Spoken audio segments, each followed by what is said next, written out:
আসসালামু আলাইকুম রহমতুল্লাহি ওবারাকাতুহু। আজকে আমি আপনাদের সম্মুখে কিছু আলোচনা করব আহলে বায়তের শানে, এবং তার আগে আমি একটা শের পড়ব।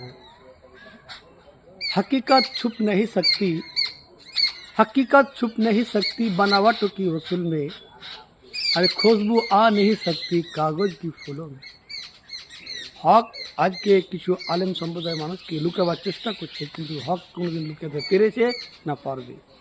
কারণ আল্লাহ রসুল সরওয়ারে কায়নাত সাল্লাল্লাহু আলাইহি ওয়াসাল্লাম খুমে গাদিরে 1.25 লাখ সাহাবীদের মধ্যে আল্লাহ রসুল এলান করলেন যে মান কুনতু মাওলাহু ফাহাজা আলিউল মাওলা, আমি যার মাওলা আলী তার তার মাওলা। আমি যার যার মাওলা আলী তার তার মাওলা। আলীকে যারা মাওলা মেনেছিল, ওই যে 1450 বছর আগে খুমে গাদিরে যারা আমার আলীকে মোহাব্বত করেছে, তারা যেন আমার নবীকেই মোহাব্বত করেছে। আমার নবীকেই মোহাব্বত করেছে মানেই হচ্ছে আল্লাহকে মোহাব্বত করেছে। বুঝা গেল, আল্লাহকে যদি পেতে চান, আল্লাহ রসুলকে যদি পেতে চান, কামিয়াবি হাসিল করতে চান, যদি আল্লাহর জিনিসকে বুঝতে চান, তাহলে আপনাকে ঈমান আনতে হবে।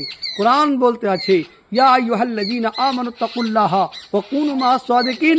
এই ঈমান আলো, আল্লাহকে